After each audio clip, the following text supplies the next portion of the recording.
ओबराय से कामयाबी का गुर सीखिए। मोहन सिंह ओबराय चकवाल के एक गांव भान में पैदा हुआ। 1898 में दुनिया में आने वाला बच्चा अवाइल उम्री में हद दर्जा बदकिस्मत था। सिर्फ 6 माह का था कि वालिद फौत हो गए। पेशावर में मामूली से ठेकेदार थे।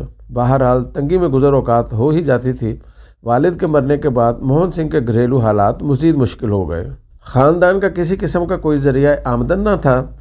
मुआशी बदहाली की वजह से मोहन मामूली सी ही तालीम हासिल कर पाया। गांव के नज़दीक एक सरकारी स्कूल से मैट्रिक किया और फिर एक रिश्तेदार की मेहरबानी से लाहौर बोर्ड से इंटर कर लिया, मगर इसके बाद किसी किस्म का कोई मुस्तकबिल नहीं था।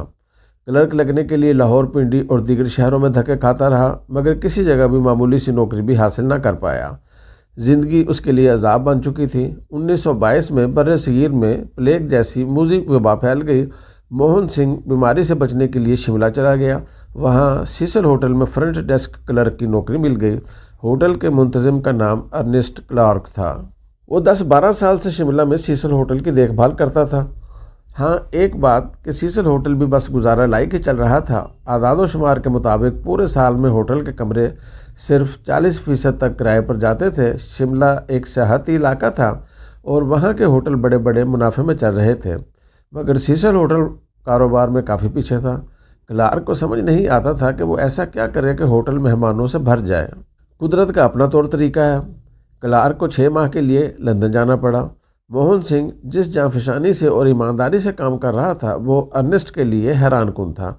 उसने फैसला किया कि छुट्टियों के दौरान मोहन सिंह को होटल का इंचार्ज बना दें।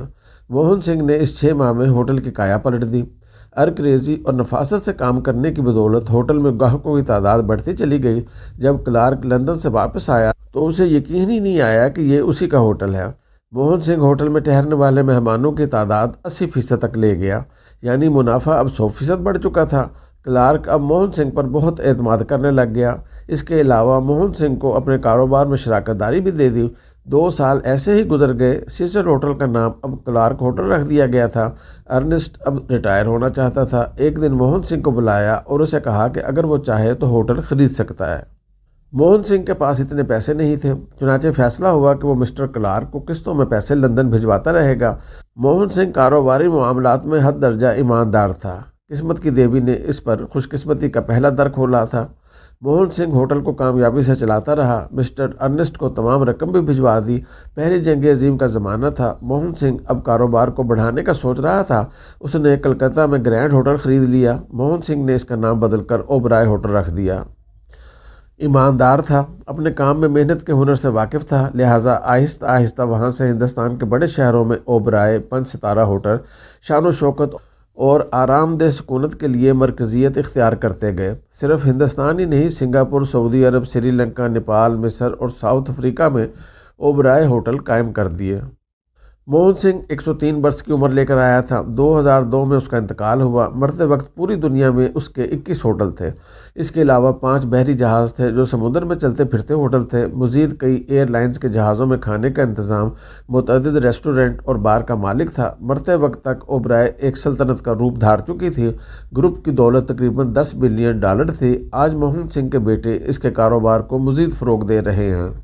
चकवाल के एक पसमानदा गांव में पैदा होने वाला बच्चा बर्रे सगीर के अमीर तरीन लोगों में कैसे शामिल हुआ, इस नुक्ता पर सोच समझ कर बात करनी ज़रूरी है। अर्ज़ करता चलूँ, मेरे पास रोज़ की बुनियाद पर कई लोग रब्ता करते हैं। इनमें से कोई नौकरी की तलाश में बेताब नज़र आता है, कोई सिफारिशें ढूंढ कर हलकान हो रहा होता है, कोई निज़ाम को गालियाँ देता रहता है और फिर कोई अपने साथ कज मुकदरी को जोड़ लेता है। हमारे यहाँ नौजवान बच्चे और बच्चियों की तादाद 6 करोड़ से ज़्यादा है। कोई भी सियासी जमात हुकूमत में हो, वो इतने ज़्यादा रोज़गार मुहैया नहीं कर सकती। बेहतरीन से बेहतरीन हुकूमत भी इतना बड़ा काम करने से कासिर है। सियासी दावों की अर्ज़ नहीं कर रहा। सियासतदान तो वहाँ भी पुल बनाने का दावा कर सकते हैं जहाँ दरिया है ही नहीं। संजीदा तरीन इक़्तिसादी माहिरीन भी इतनी कसीर तादाद में नौकरियाँ मुहैया करने को नामुमकिन करार देते हैं। इसमें एक और नुकता भी है, हमारी निजी यूनिवर्सिटियों की अक्सरियत हद दर्जा नाकिस तालीम फराहम कर रही है। नाकिस तालीम और समाज में तरबियत के फुकदान ने एक ऐसी नस्ल को परवान चढ़ाया है जो ज़मीनी हक़ाइक़ से मेल नहीं रखती। यानी अगर आपको मार्केटिंग के लिए एक समझदार इंसान की ज़रूरत है तो 100 में से 2-3 लोग ही दरमियाने मेयार के मुताबिक निकलेंगे और बेहतरीन मेयार पर 1000 में से 2-4 ही होंगे। निजी यूनिवर्सिटियों की अक्सरियत एक ऐसे जुर्म के मुर्तकब हो रही है जिसका खमियाजा हमारी आने वाली नस्लें भुगतती रहेंगी। प्राइवेट सेक्टर का हाल हद दर्जा खस्ता है। मैं सरकारी और निजी शोबा दोनों को देख चुका हूँ। यकीन फरमाइए, हमारा निजी शोबा सरकार से भी ज़्यादा गैर फ़आल है। वहाँ भी मक्खी पर मक्खी मारने का चलन है, मगर सवाल तो अपनी जगह साहिब है कि हमारी नौजवान नस्ल किस तरह अपने पैरों पर खड़ी हो। इस सवाल का जवाब आपने खुद तलाश करना है। इस गुत्थी को सुलझाने की पहली सीढ़ी ये है कि किसी सियासतदान या सियासी पार्टी के नारों का शिकार ना बने। हमारे पूरे मुल्क में कोई भी ऐसा मुल्की सियासतदान नहीं है जिसकी औलाद मेहनत करके ऊपर आई हो। सब वरासत के गदले पानी की पैदावार हैं और उनका मेरिट से कोई ताल्लुक़ नहीं है। अपने आप पर भरोसा कीजिए, ये इस मुश्किल को आसान करने की दूसरी सीढ़ी है। अपने आप को खुद जानिए। यकीन फरमाइए कि कुदरत ने आपको हर वो सलाहियत अता कर रखी है जिसकी बदौलत आप आगे बढ़ सकते हैं। अपने आप पर मुकम्मल एतमाद कीजिए, हिम्मत कीजिए, कुदरत की ताकत आपके हम कदम खड़ी हो जाएगी। तीसरा नुक्ता यह है कि छोटा सा ज़ाती कारोबार शुरू कर लीजिए। कोई भी काम कमतर नहीं होता, काम में अजमत है। अगर आप कपड़े अच्छे धो सकते हैं तो लॉन्ड्री की एक दुकान शुरू कर दीजिए। मुनाफा देखकर हैरान हो जाएंगे। शर्त सिर्फ एक कि पूरे कस्बे, शहर, मोहल्ला में आप जैसे साफ़ कपड़े कोई भी ना धोता हो। आपके पास कम पैसे हैं तो फ्रूट या सब्ज़ी की रेहड़ी लगा कर देखिए। इसमें भी ये शर्त है कि आपकी सब्ज़ी या फ्रूट साथ वालों से हर हाल में बेहतर होना चाहिए। अगर आप खातून हैं और आपको खाना बनाने का फ़न आता है तो मुख्तलिफ़ दफातर के लिए खाना फराहम करना शुरू कर दीजिए। फिर देखिए कि आप पर हुनर कैसे बरसता है। मैंने सिर्फ खाना बनाकर मुख्तलिफ दफातर या तकारीब में फ़राहम करने वालों को करोड़पति होते देखा है। हर इंसान के हालात दूसरे से मुख्तलिफ होते हैं। हर एक की तरक्की का फार्मूला मुख्तलिफ है, बल्कि अक्सर औकात में तो मुतजाद भी होगा। याद रखिए, छोटे कारोबार से शुरू कीजिए जो किसी भी नौयत का हो सकता है। हमारे मुल्क में नेकी कमाने का एक अजीब सा चलन है। लंगर खानों में मुफ्त खाना खिलाकर हर अमीर इंसान जन्नत में अपनी सीट मुख्तस करना चाहता है, मगर कोई भी अमीर शख्स ये नहीं करता कि अफराद को कोई हुनर सिखाने की कोशिश करे। किसी शख्स को अगर आप वेल्डिंग या किसी भी हुनर की तरबियत दिलवा दें तो पूरा एक ख़ानदान अपने पैरों पर खड़ा हो जाएगा। जो लोग मुफ्त खाना खिला रहे हैं उनसे दरख्वास्त है कि वो लोगों में किसी भी हुनर की मियारी तालीम और तरबियत का एहतमाम करें।